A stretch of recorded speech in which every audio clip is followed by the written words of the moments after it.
Shri Nandanam Mandeshi Radhika Charanadram Kavijana Swayuktam Vrinavana Manoharam Shri Gauranga Nityananda Shri Advaita Chandra Gadadhara Sarasi Gaurabhakta Hare Krishna Krishna Krishna Hare Hare Hare Ram Ram. This is Kartik class 2025. We're discussing Krishna Karnamrita, Gopal with Thakur with the commentaries of Sri Ananta Babaji Maharaj. We're on verse 51. Himakara Kara Nikara Mridita Lakshmi Sarasatara Sarasiruha Sadrisha Drishi Devi Ratiyuti Rati Kalaha Vijay Nita Lila Madamudita Varana Shashi Madarima Aliye. I am absorbed in contemplating Krishna, whose eyes resemble luscious lotuses gently developing, gently opening, you can say, under the beauty of the rays of the sun. Krishna's moon-like face is full of beauty, being exhilarated with delight by defeating the gopis in a lover's quarrel. It's called kala. Kala means quarrel. Rati kala means a quarrel between lovers. Pretty common.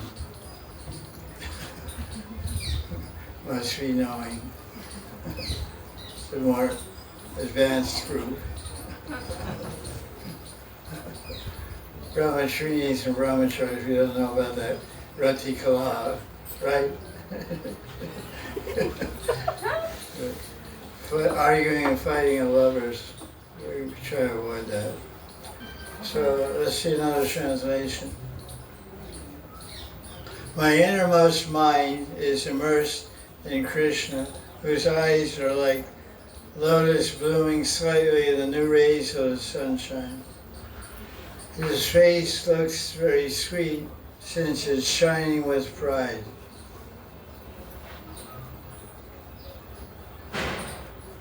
Oh, Madan Mudita Vadana. Vadana means face. Mudita, Mudita means joyful, happy, delighted. And Mada means intoxicated, and also means pride, because when people are proud, they're also intoxicated with their pride, with their themselves. So he has his face very sweet and shining with pride. Why is he proud? Because he beat up somebody.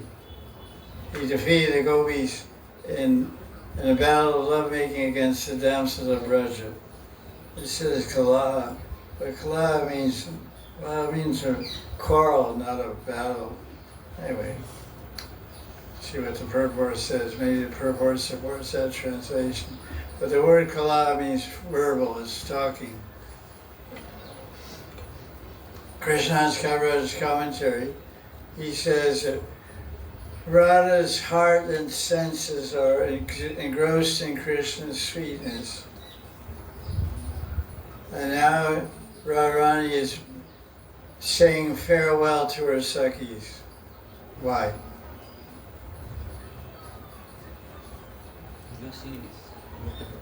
Yeah, exactly. She's about to die. So I'm going to die soon.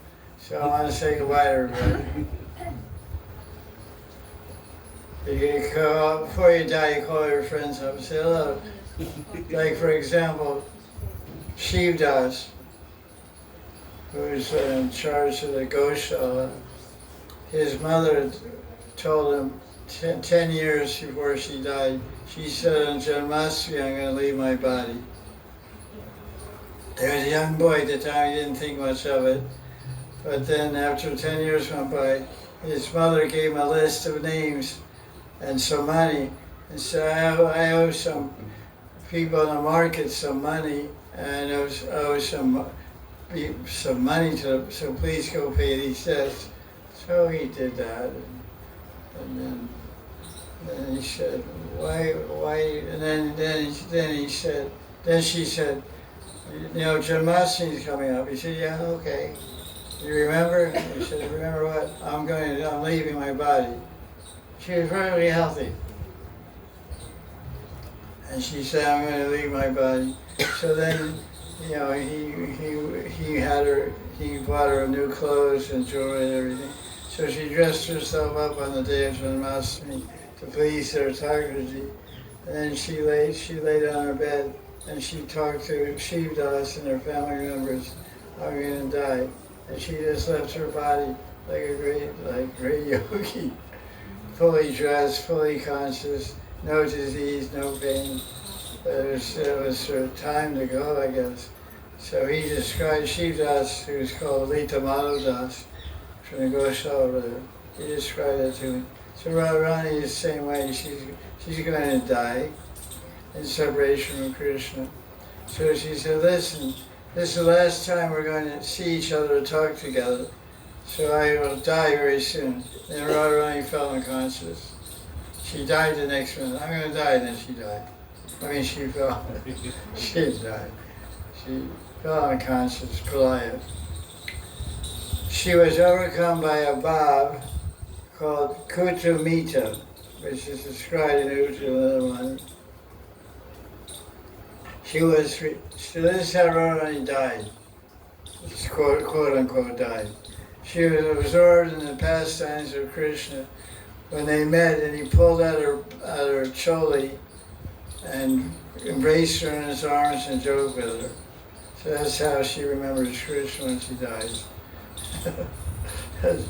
You know, usually when devotees die, I think they probably have a little more formal idea in their mind of Krishna. They're pulling out my blouse or choli, embracing me. Well, I guess it depends on what bhav the devotee has. But it's obviously Radharani has the most intimate, loving relationship with Krishna, so this is what she wants to die remembering. Embrace of Krishna and him showing a lot of attention to her and tugging at her blouse or choli and forcibly embracing her arms and joking with her. That's his dear Lalita nature, joking. So what is Rupa Goswami describes, what is this Kutumita Bhav? Although Radharani is very pleased when Krishna touches her breasts and lips, to maintain her dignity and pride, she expresses hurt and anger. This is called Kutumita Bhav. When Krishna tugs at her, pulls her blouse, she stops him, although inside her heart she's very blissful. Externally she says no, but her heart says yes. This type of bhava, emotion at this time, is called Kutumita. I don't know if that's the right pronunciation, but maybe Kutumita. She blocks Krishna's hand, and his aim is Radharani is pleased inside, although she expresses anger outside. She pretends as if she's hurt and cries, but there's no tears. That's pretty. Dry crying is no crying. That's baby crying. You see it all the time, though. But real crying is coming from the heart, which will overwhelm you and you can't control the symptoms, and then tears come. It becomes like a sattvic bhava, a change of your existence that you have no control over. So tears come.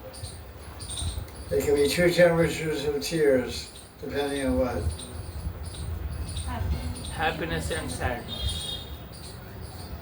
Happiness and sadness or anger. What temperature are happy tears? Cold. What temperature are angry tears? Hot. Hot Tears. Good name for rock and roll band. Hot, hot Tears. Like Led Zeppelin and all that stuff. So, Krishna likes this Bhav very much. He becomes captivated by it. Once Radha and Krishna were sitting in a lonely place, and this is an example from Ushvalamani of this Bhava of Radharani. And Krishna put his arms around Radharani, and she showed Kutamita Bhav. Krishna said at that time, "Oh, darling." I don't think he said darling, maybe diet or Priyaji or whatever. "Why are you raising your eyebrows at me? Why are you throwing my hands, casting off my hands? Oh, beautiful one, don't cover your face. Don't cover your face while your cheeks," she's trying to cover her face with her dopata, "because your cheeks are giving away the thrill in your heart." So her cheeks are blossoming and are red, so she's excited, but she's trying to hide it and pretend to be angry. But Krishna's very clever. He can read the signs. He's, Lampat now. He had the Lampat Sampradaya, so he knows all the tricks. Madhusudan, so the poet is, or Rupa Goswami is saying, "Radharani, make Madhusudan happy by letting him drink the nectar of your lips, honey of your lips." So this is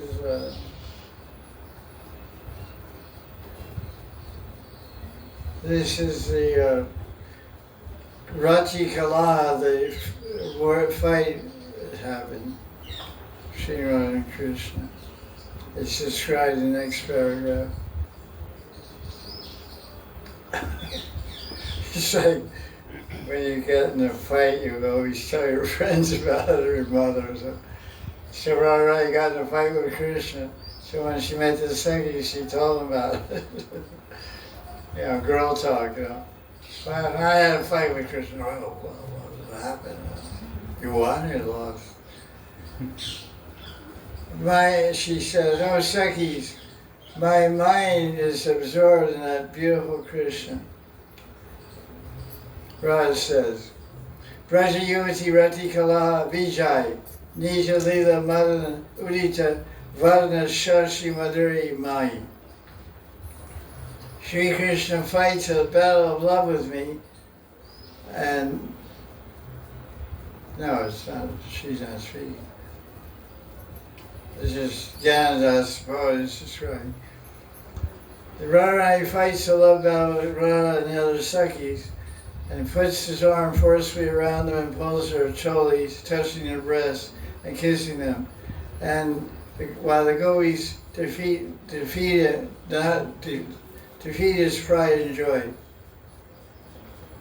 His face looks incredibly sweet being defeated. So Rati Kala Vijay, the gopis are Vijay, they're victorious. We say from Vijaya Te Sri Krishna Sankirtan. So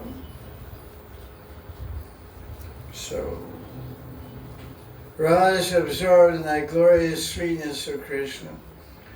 His face is, this is all described in Sanskrit in the verse, Ahima Kara Nikara Mridu Mudita Lakshmi Saras Tara Sarasi Ruha Sadrisha Drishi, which means, that's line 1 and 2 of the sloka.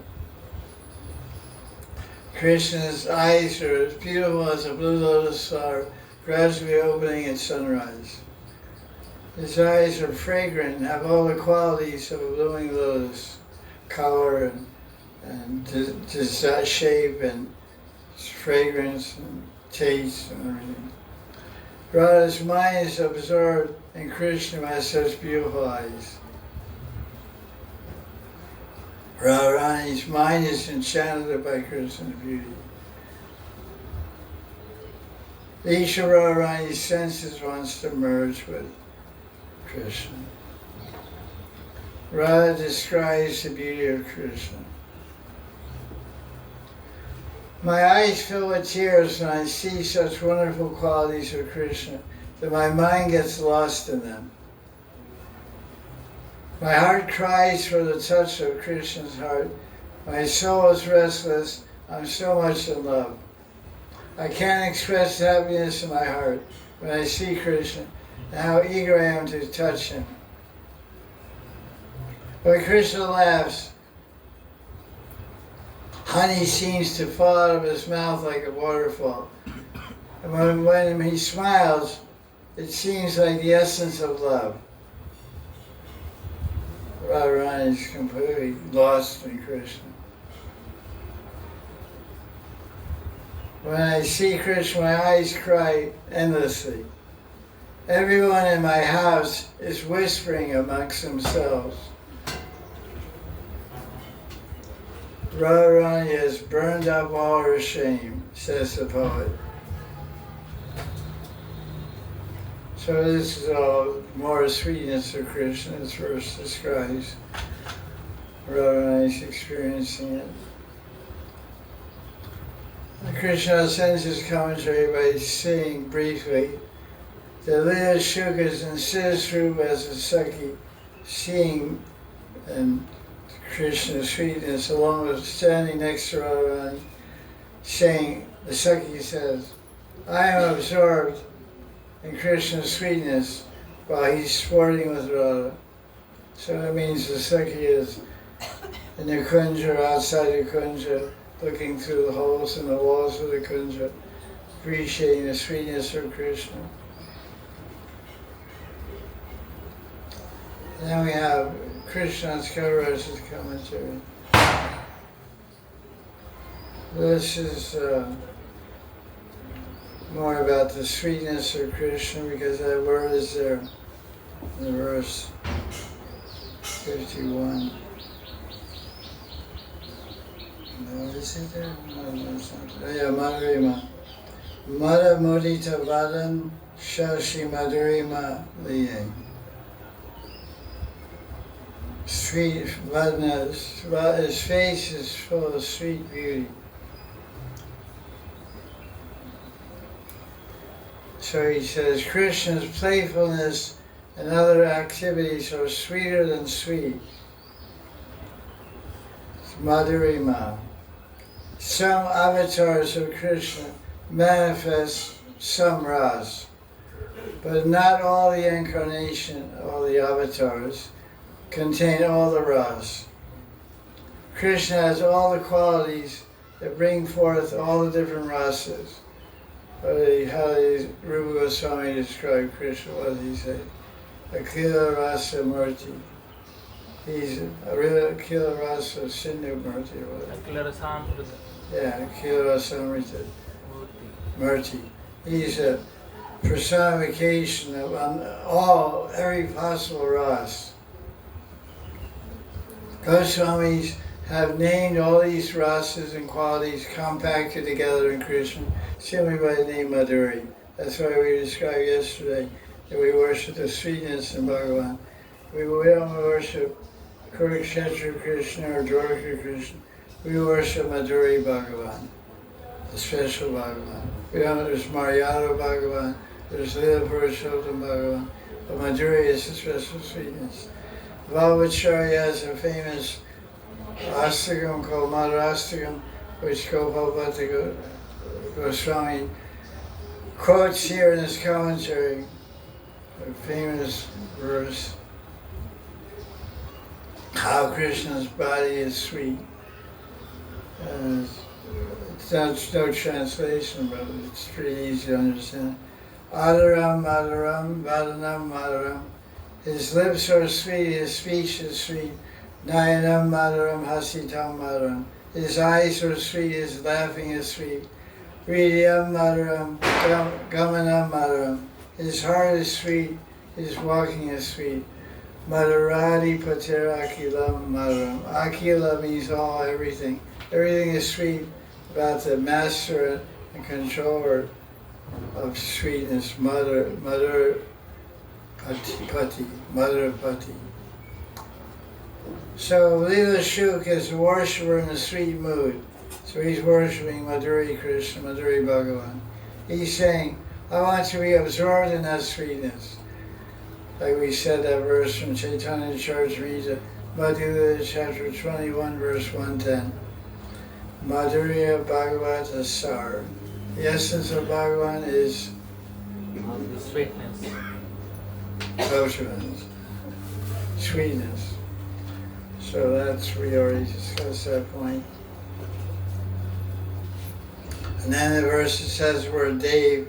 So he says Dev means Diviti Dyotate Iti Deva. Means one who is very effulgent, radiant. So Leela Shuk wants to merge in the effulgence of Krishna. No, the question is, does he want to merge? No.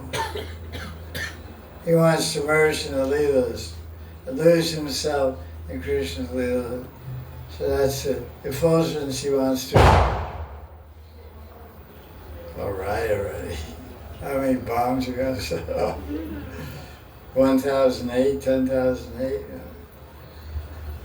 Anyway, so he doesn't want to merge in it. The Brahma Jyoti wants to merge in the brilliant light of Krishna's Leelas. Now we have this term Rati Kala, and it's described here. Krishna fights a love battle with the gopis. And who wins? He wins. Sometimes. This is one of those few times when he wins, being described here. That's what we see it.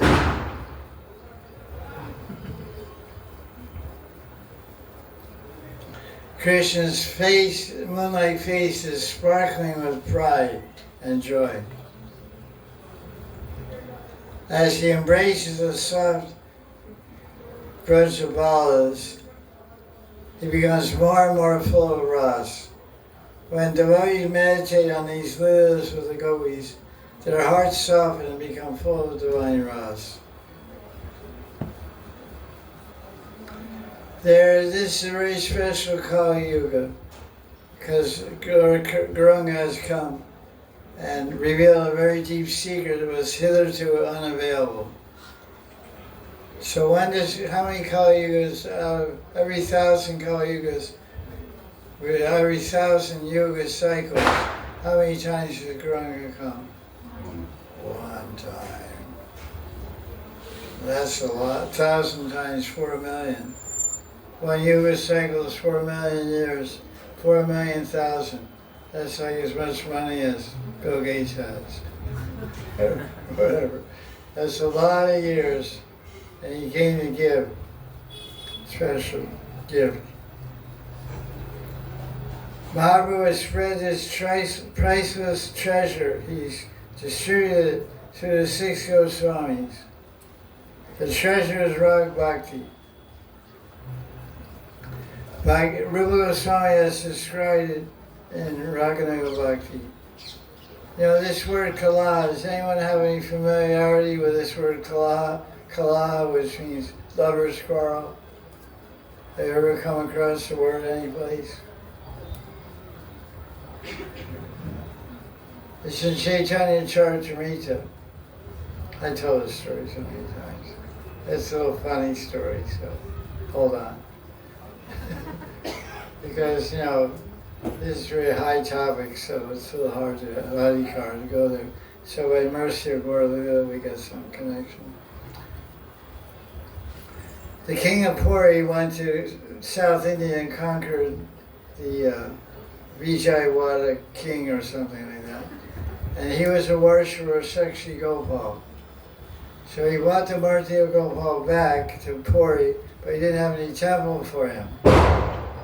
So he put Shri Gopal in with Jagannath. It wasn't so big. He fit on the altar with Sudarshan Chakra, Jagannath, Subhadra, and Balaji. And in front of Jagannath was Shri Gopal. And so every morning they bring in Balya Bhog to offer to Jagannath Swami. Balya Bhog is kheer, rabri, sandesh, gulab jamuns, What else is it? Rasmalai. What's that other thing? White thing, cheese thing. Rasgulla. Rasgulla. All these things for Jagannath's pleasure. And before the plate even got on the altar, it just said on the altar, go eat them all. Just with both hands, you know, because he's from Vrindavan. He's not from Vaikuntha, like Jagannath's Vaikuntha. So he ate with both hands, because that's how people eat in Vrindavan, like monkeys. You don't eat like that? Okay, you're a good Raj monkey.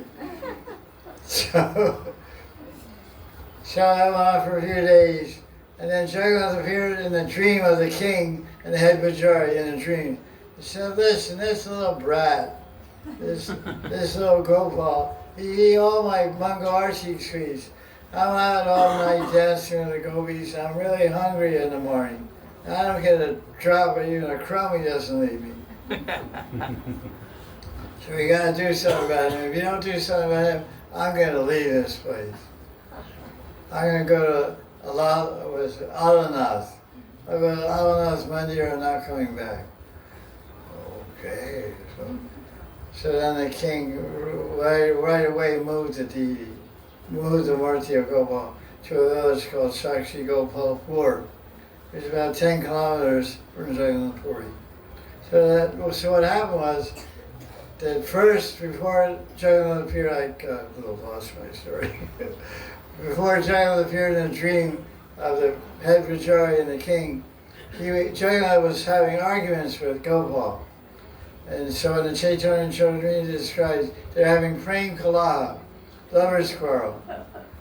Jagannath said, listen, you know, you're Gopal, you're my little form, my little guy aspect, but you're not being very nice, you're not sharing it, we're Indians. We share our food, you know. We're not from Russia or America or Switzerland, you know, you get some food behind your corner, you eat all, you know. But you get on the train, you open your tipping and give it to everybody on the train, you know. So why didn't you give me some? Gopal was quiet, he wouldn't respond. He said, no, you know, I'm hungry, I'm a baby, you should take care of me.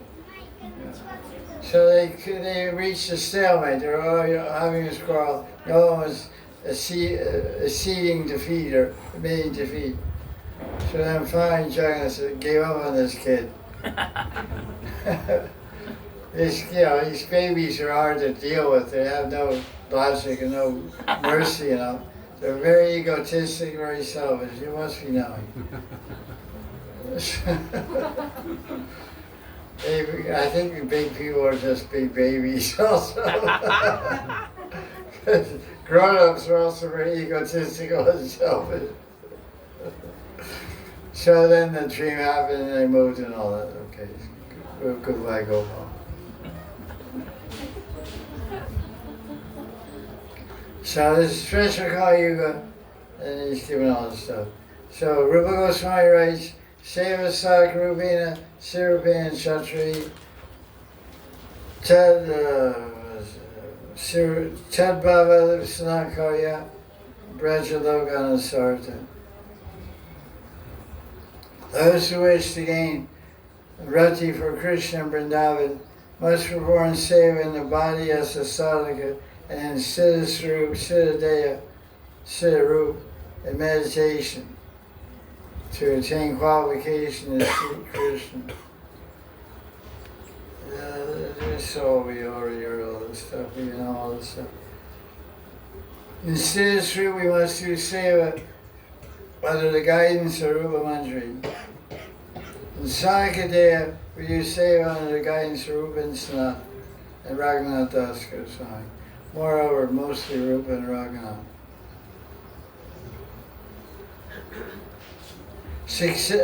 When one attains success in sadhana, the sadhaka leaves the body and gains the seva of Radha and Krishna in Lila Bhumi Vrindavan, in Siddhadeya, which one has been meditating on all along. I mean, throughout his life, or her life.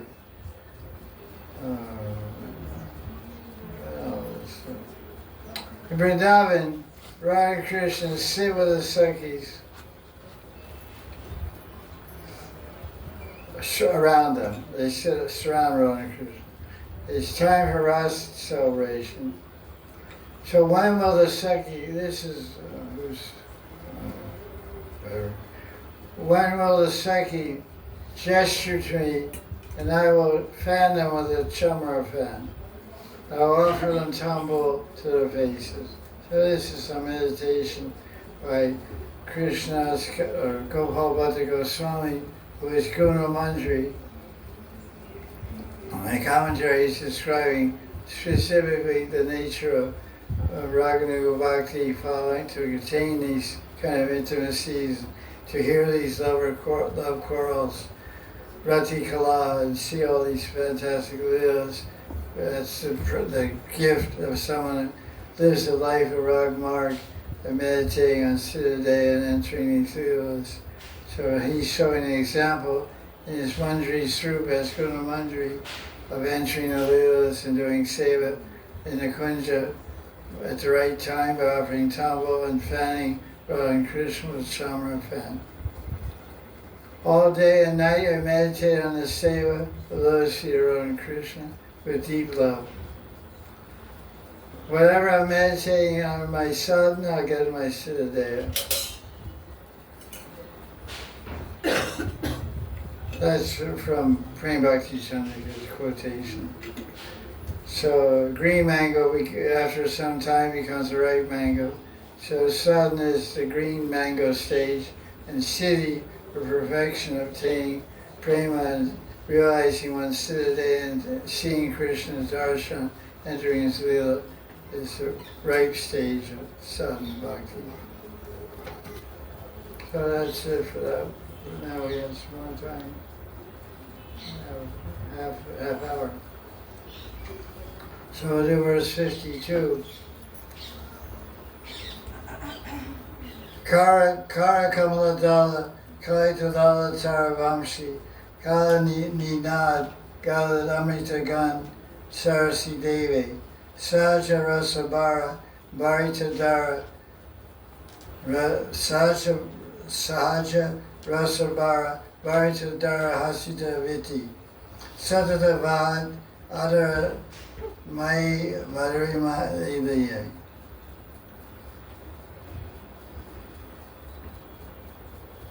I am lost in thoughts of Krishna, who is a deep lake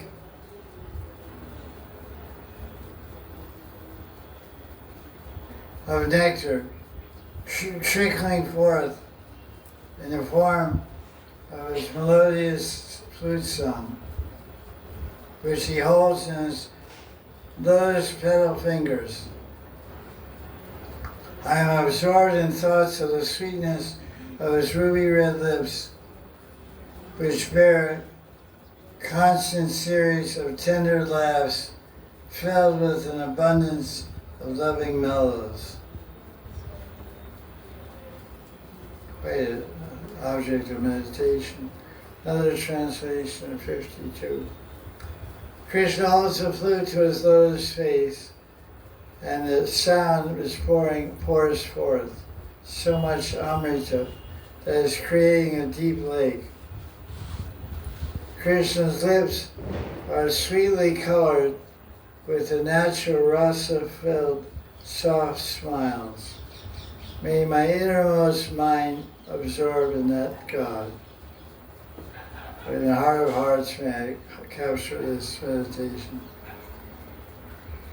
The verse says, Krishna's Kaviraj describes the lila behind this verse. Radharani gets a vision of Krishna. Krishna smiles at Radharani and sends a message to her by playing his flute. He conveys to her that Radharani should go to the kunja.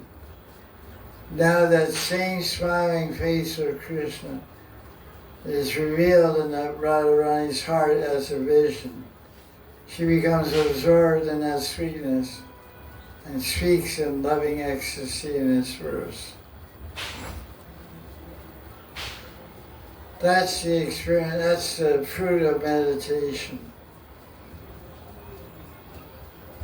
Meditation, there's dhyana, we call meditation, and then vispurti is vision of the meditation. So the more we meditate on a form of Krishna or Radharani, or a particular pastime over and again, eventually, sometime Krishna may give a vision of that pastime in the heart or in the mind. That's called spurti. And when it becomes very real, that can happen even for a sadhaka. Sadhaka contain a spurti. If each spurti is such a real vision that you feel that you can read what you're seeing, you feel you can touch it. And that doesn't come until the level of bhava. But even before bhava, one can have a spurti. So that's why we're always told and encouraged, like praying Bhakti Chandrika. Nartan says this rag bhakti is manodharma, dharma practice of the mind. We have to continually meditate. Our acharyas and our well-wishers always tell us to do bhajan, and rag bhajan means to meditate. Always meditate on the leelas. Read leelas, hear leelas, and think about them. To try to create impressions in our subtle mind, subconscious mind, so that at some point Krishna may see our eagerness and our attachment and give us a vision. We can which creates a particular feeling and particular experience. So that's what Radharani is having. Of course, she's on the highest level of prema, so she's getting a spurti of Krishna in her heart while remembering a vision that she's seen. So we meditate on a particular picture of Krishna or a particular painting of a Leela of Krishna, and we may see that in the spurti. Because Radharani is seeing Krishna directly, and she's recalling that later in the spurti in her heart. So we can look at a picture, and we have a painting in our room of Radharani teaching a mantri how to play Veena in a cave in Govardhan. So that's particularly important painting. So by meditating on that painting, for example, and over and again one may get a vision of that, not being anywhere near the painting, one may see that Leela in the mind. So now, this line, the verse has this Rasa Sarasa. What is it? It's in the second and third line. We have Sarasi Devi Saja Rasa. So there's an interesting arrangement of this Sanskrit word Rasa and Sara, which is brought out here by Krishna's Kaviraj. Shrimati tells her Sakhi, "Oh Sakhi, I'm remembering Krishna's Leelas. His fingers are beautiful like Kamala Dala, like lotus petals. They're playing on his flute, Kalita Lalita Tara. Kalita means pleasing tones and charming tones. The notes are cascading, fall galat, like nectar amritam, and creating deep lake, Ganaras, Ganasara, Sarasi. Leela Shuka is calling Krishna himself a deep lake. Krishna is a deep lake, Sara, which is full of rasa. There's a book by Raghunath Das Goswami called Brajariti Chintamani. I think maybe many of you have read it. It's a very small book. Maybe must be Stavali, part of Stavali. And he describes Radhakund, which of course we're all living here. he said, because the word for lake is Sarasi. So he says that this Radhakund is not water, it's Ras. So the word Ras is two Sanskrit words, Ras and Sa. Sa means with, and Ras means liquid. So something that's filled with liquid is called Saras. So a lake is called Saras or Sarasi. So he says, he's describing Radhakund's identity. He says, some people say these are two lakes of water, Saras. But I say they're two lakes of Ras. And how do they, because Ras also means water, but these lakes, how were they formed? Krishna came here one day in separation from Radharani, and he heard the news that Radharani couldn't come and meet him by Govardhan. So he sat in this lonely place near Govardhan and cried in separation. And his tears were torrential like monsoon rains and created a lake. So the tears of Krishna, which are full of Sham Ras, became Sara. And then Radharani finally got out of the house of Yavat and came to that place where Krishna was sitting beside Samakund, which now appeared from his tears. And Krishna was lost and couldn't see or hear anything. He was just crying. So Radharani, seeing Krishna feeling so much sad and separation, she started crying. And her tears became another lake, another Saras. That was for Radha Ras. So Radhakund, Vishnu said, Radhakund was formed by the tears of Radharani, and Shamakund is formed by the tears of Sham. So the Saras is formed by Radha Ras and Sham Ras. So it's a very nice description by who else? By Vishnu Chakravarti. Sarasi, Rasa becomes Saras. Saras, because Sanskrit, these are two, Rasa is two, Rasa is two words, Ra and Sa. And Sara, you can make them Sara backwards, Rasa becomes Sara. Sara means lake, water. Anyway, this is a little side note. So Krishna's flute is creating nectar lake of Ras, Sham Ras, and it's bathing Radharani with nectar. So Radharani describes Krishna's beautiful form. Basically now, this is spoken by Govinda Das Kavi, but it's Radharani describing the beauty of Krishna. So we want to meditate on the form of Krishna. The best form to meditate on is the form described by Radharani. So our Rasic poets have mentioned Radharani describing Krishna's beauty. Also in Govinda Lilamrita, Krishna's Kaviraj has a whole section, Madan Lila, where Radharani just tells the parrots, "Oh parrots, you should glorify Krishna's beauty, his form and his qualities. You want to know?" And then Radharani said, "You should say this, you should say that." So basically Radharani is glorifying Krishna's beauty. So it's the same thing here. So you can close your eyes and meditate and try to see this. Krishna's red, rosy feet, bottom, are surrounded by gem-studded anklets, which tinkle sweetly as he walks in a slow gait.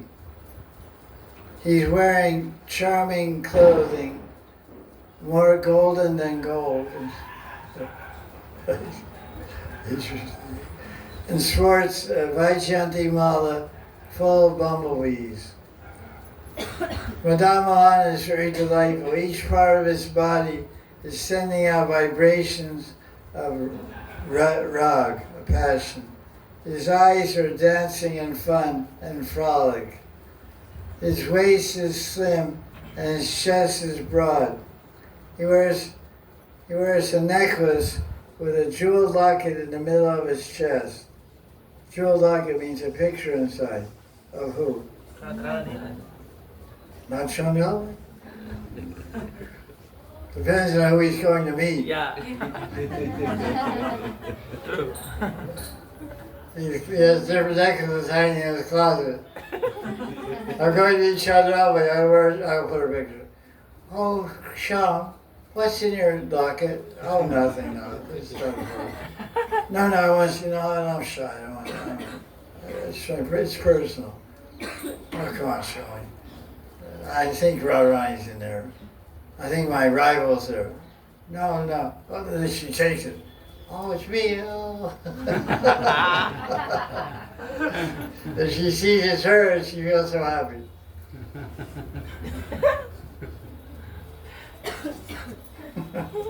So that's the necklace, and his arms are like the trunks of an elephant, very strong.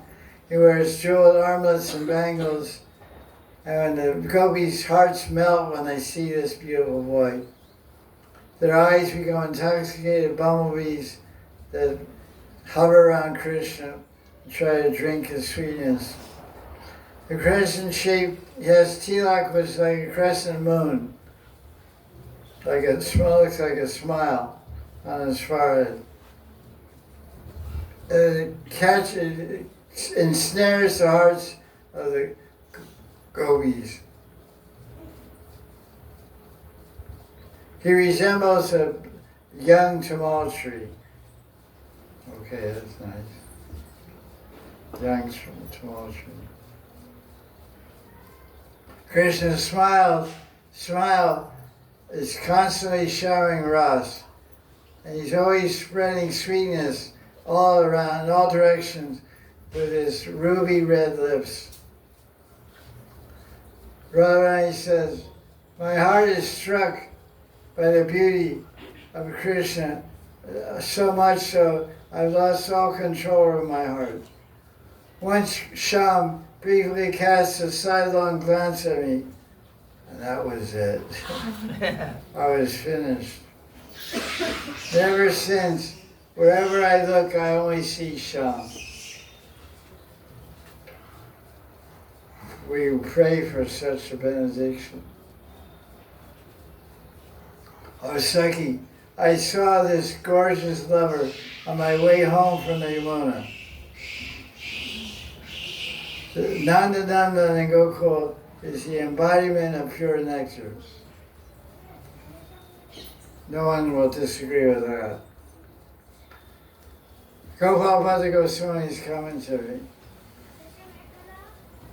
What time? We have a lot of time, 10 minutes. Okay, we're finished.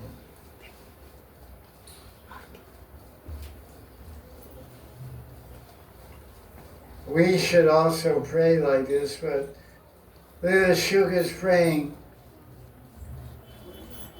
that his heart should be lost in Krishna in every way possible. May my heart be lost in Krishna. They have a t-shirt they wear in Vrindavan. I lost my heart in I Vrindavan. lost my heart in Vrindavan. So that's nice, but you may lose your money also. Spectacles also. Chain also. Your gold chain, your mobile phone. Many things get lost. But the Shuka is praying that his heart gets lost in Krishna's Leela and Krishna's beauty. So we want that also. May my heart be lost in Krishna, Leela Purushottam. He says Krishna is overflowing with Rasa, and he's always smiling beautifully. In a battle of love, in the previous verse, Krishna desired to defeat the gopis in a battle of love. He won. And now he's celebrating his victory by playing the flute. When you win a game, you make a lot of noise, Like, so your team wins the championship, then you beep your horn all the way home and stuff, and everybody's going beeping horns and beep, beep, beep, beep, we won, you know, we're number one, and stuff.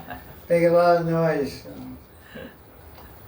So Krishna is to show off a boisterous, puffed up, proud kid, you know. A 15-year-old kid from UP, what are they going to do? Make a lot of noise. Sell a bunch of crackers. Sell a bunch of crackers. Ride crazy on his motorcycle, beeping horn. Like whenever there's elections in India, the whole place goes crazy.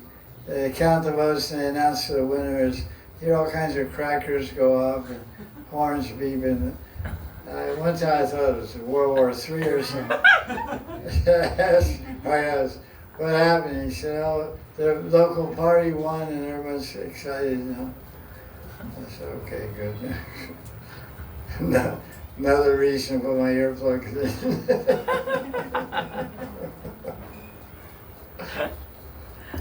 Hello, India, goodbye, India. So, Chaitanya says, once again, the author Leela Shuk has a sporty vision of Krishna playing the flute. So he recited his verse. So basically he's seeing Krishna writing in his diary. Oh, I saw him again. Today he looked like this. And then 2 days later, I saw him again. And now he just had a fight with Radharani. So lucky Leela Shuk, why? So many darshans of Krishna. So he says, his fingers look like lotus petals. It says that 50 times on these 2 pages. And he's playing the flute and shower of nectar and creating a deep lake. He's basically repeating the whole thing. And the gopis see Krishna's sweet lips. They feel as if the nectar of his lips is entering the flute and transforming every object into nectar. Mahaprabhu has lamented in the mood of Radharani. So now Mahaprabhu says all the same stuff about Krishna's smiles like nectar.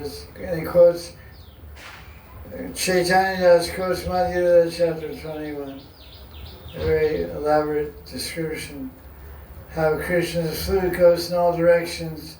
The whole universe goes away, comes and comes back.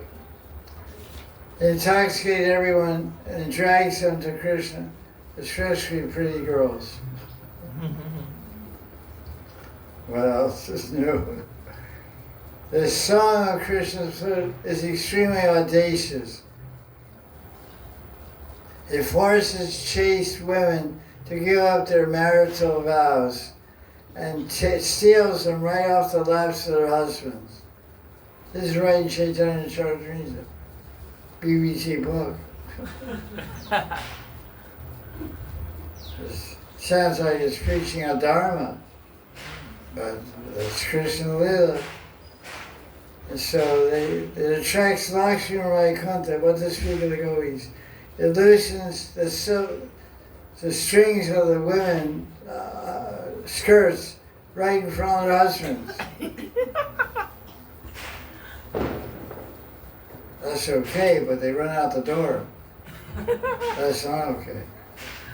It makes the women dance like puppets, give up all shame and fear. It sits in the ears and keeps on playing eternally. It does not allow any other sound to enter the ears. If the ears hear anything else, the ears don't hear anything else but Krishna's flute, and the mouth doesn't want to say anything. That is the nature of the flute. Actually, we asked yesterday, anyone know what the most intimate meaning of the word Mukunda is? So this brings to this verse from Chaitanya Charitamrita is the answer. It's Madhya chapter 21, verse 118. Mukunda means Monika's liberation, and Muk means face, and Kunda means white little flower. It blooms in the winter. So Krishna's face is full of beautiful white teeth because the kunda flower is shaped like teeth, like human teeth. It has little narrow petals with a point on it, like looks like teeth. So his face, so that's the basic idea. But one who gets liberation, so the rasic meaning of Mukunda is one who liberates the gopis from their underworld. Jai Jai Sri Radhe. So tomorrow is a holiday. Just go to the Raj. It's national holiday in all of Brajmandal. It's called Anakut Mahotsav, Giraj Puja. So no class tomorrow. So we'll see everyone on 23rd. Thursday, 23rd. Thank you very much. Jai Jai Sri Radhe. Ended on a note.